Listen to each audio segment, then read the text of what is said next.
Ele fica duvidoso a respeito dos cravos que perfuraram seus pés e mãos. E ele vai dizer: olha, eu só vou acreditar quando eu tocar. Mas com os outros foi diferente. Eles se prostraram e adoraram. O relato de Mateus é bem claro. Verso 18: Jesus, aproximando-se, falou-lhes dizendo... Jesus estava vivo, então ele poderia falar. Para quem duvida que Jesus ressuscitou, que ele não poderia de alguma maneira estar vivo, ele está aqui falando.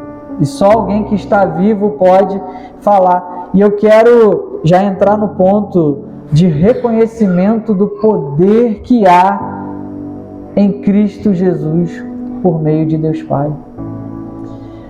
Jesus recebe aquilo que talvez Satanás estava prestes a lhe oferecer, ou parte, daquilo que Satanás estava prestes a oferecer, quando no momento da tentação de Jesus o eleva ao monte do pináculo, dizendo: tudo isso lhe darei se prostrado me adorares.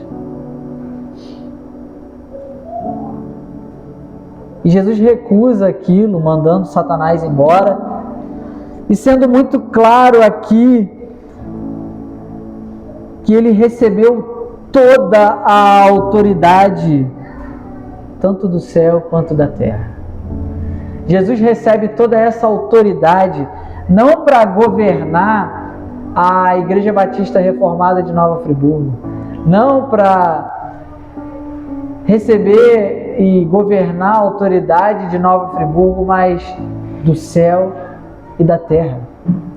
E você, como membro de uma igreja local, precisa entender isso, em que o pastor está aqui para te ajudar na condução do reino de Deus, mas que o reino de Deus tem um rei com toda a autoridade que há no céu e na terra, porque toda a autoridade foi dada pelo próprio Deus. Receber essa autoridade do próprio Deus, amados, é um marco na história.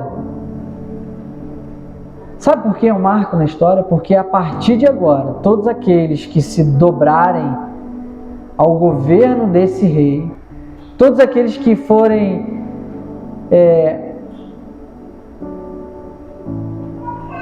de fato soldados desse reino, eles agora passarão a ser perseguidos.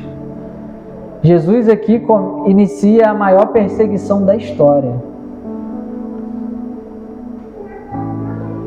E você, que acha que está sendo perseguido por causa que você fala alto ou fala baixo demais, ou é muito rápido ou é muito devagar, ou que você é bonito ou porque você é feio, não. Você é perseguido porque você serve a maior autoridade que já foi constituída, porque é sobre o céu e sobre a terra. Essa autoridade que foi dada a Jesus e que abre essa perseguição, dá a nós o entendimento que nós não precisamos nos preocupar, porque Ele tem autoridade. Autoridade é domínio, é poder sobre tudo e todos. Ele domina a nossa vida e domina também a vida daqueles que não podem estar no meio de nós. Você é a igreja de Deus, unida ao corpo de Deus. Você só pode ser igreja unida a esse corpo, mas para ser corpo, você precisa estar glorificando a Deus em obediência, em adoração, em reconhecimento de Cristo. Mas não para por aí. Não para aí porque essa autoridade máxima que nós conhecemos do nosso Senhor traz para nós uma responsabilidade de trabalho, de labuta, de serviço, de fazer. Uma coisa é você ser alcançado por Cristo e ser salvo por Ele. O que você pode fazer para mudar isso? Nada. Absolutamente nada. Deus o salvou, Deus o redimiu, o colocou em conformidade agora com Deus. Olha, você não podia, mas agora por causa de Cristo Jesus você não vai receber a ira de Deus. Você precisava receber a ira de Deus, mas por causa de Cristo não vai receber. E não tem como pagar isso. É uma graça, é um favor que nós não merecemos. Porém, existe uma ordem a ser cumprida. Por causa desse amor, por causa dessa graça recebida, nós recebemos uma ordem. E como eu deixei bem claro no início, não é um convite. Você não prega o Evangelho porque você se sentiu bem, confortável, ou porque é um momento apropriado para isso. Mas você recebeu uma intimação. Jesus vai deixar muito claro no verso 19, portanto, ide. E no entendimento em que o original traz, o ide é um gerúndio, é indo. É muito mais prático do que você imagina. É muito mais trabalhoso do que a gente pode pensar em si. Façam discípulos. Não é talvez. Não é se vocês quiserem. Quando tiver oportunidade, não. Façam discípulos de todas as nações. E aqui, para você não entender errado, não é para você especialmente sair daqui e ir para a Europa, e ir em cada nação e fazer um tour pelo mundo para poder... Não, Jesus está dizendo aqui numa maneira geral, mas de uma maneira pessoal.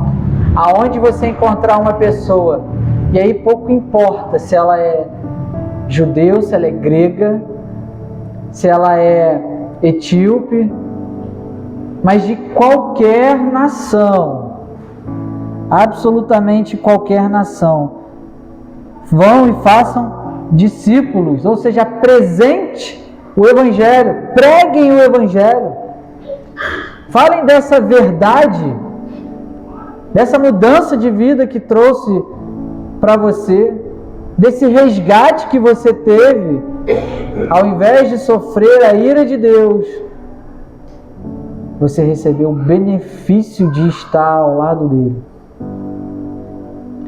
Vão, façam isso, é uma ordem.